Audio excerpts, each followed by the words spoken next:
কাজে সেই তো খাওয়া দাওয়া যে খুবই খারাপ রে ভাই। এই তো রোজি আলু রে ভাই, রোজি আলু।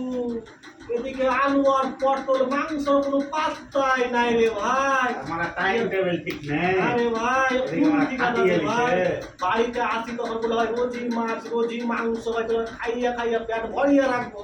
তোরা হাত ধরলাম কি করছিস রে? তোরা হাত ধরলাম কি তোরা বাড়ি যাবি? হ্যাঁ আমরা বাড়ি তোরা এখনই বাড়ি যাবি?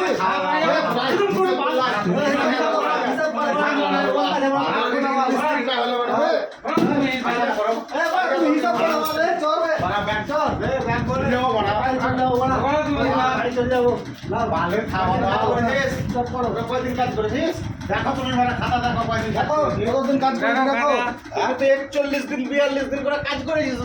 থাকবো না তোমার খাওয়া ডেইলি সপ্তাহে মাংস খাওয়াছি, তা বুঝিস খাওয়াইস না। ওই তোমার মাংস তুমি তো এক পিস করে মাংস দিও না। সব দিলে বাড়ি যাবে মানে কিছু এমন করে মাংস নিয়ে আসছো।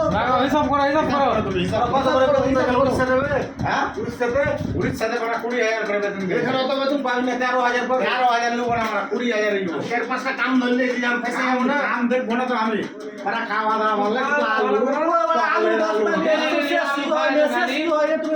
আলু একদিনের বেশি খাইতে পারবো না ভাই। উড়িষ্যাতে 22,000 টাকা বেতন তুমি পাবি। হিসাব করে দাও, বেকার ঝামেলা করে লাভ নাই। হিসাব করে দিই। বাড়ি চলে যাবো।